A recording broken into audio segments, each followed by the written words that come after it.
Okay, Hebrew students, this is the vocabulary for Chapter 3, our first vocabulary list. And like I said in class, you can get your vocabulary cards from the bookstore. I think they've got that card. They're all alphabetized based on chapter and organized by chapter, so that really helps you. But the best thing to do is repetition on these and sound them out. So we've got the first word, Adam. That's the word for Adam, mankind, or humanity, or man. We have the next word with the silent aleph taking the sound of the segel, edits, land, earth, or ground. Then we've seen this word before, Elohim, God.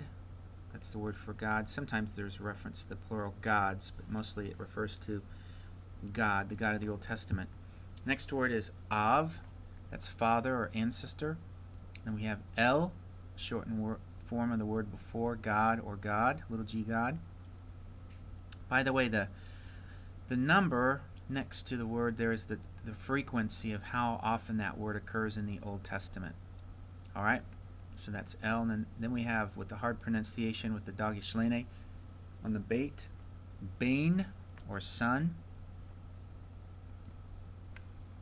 And the next word, if you can see, there's the diphthong, and this is going to be a monosyllable word, Bayith, Bayith, house or household.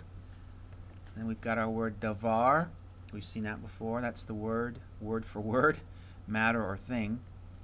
Here's the Hebrew word, controversial word in Genesis chapter 1. What does this word mean? Yom. That's the word for day. Then we have a very common word, obviously, Yisrael. Yisrael. Israel.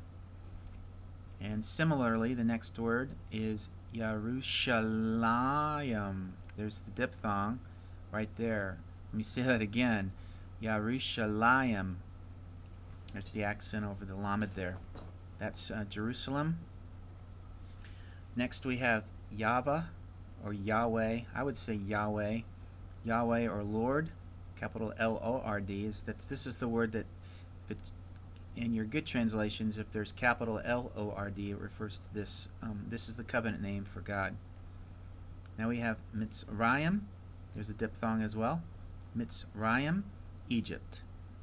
Then we have Moshe. Moshe, that's the proper name for Moses. And then we have Melech. Melech, the accents over the first syllable there. So we have closed, accented short, closed, unaccented short. Open, accented short, I should say. Melech is king or ruler. Sus is horse. We saw this word earlier today. Eved, Eved, which is slave or servant. We saw this word. Paro, Pharaoh. We have Shana, that's the word for year. And shame.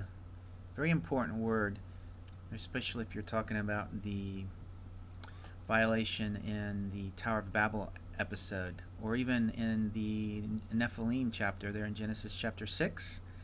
They're men of name, or men of shame, men of name or reputation. And the sin is, or the offense is that they're making for themselves a shame or name instead of taking on the name of Yahweh. So that's an important theological connection of that word as it's used by the biblical authors in context.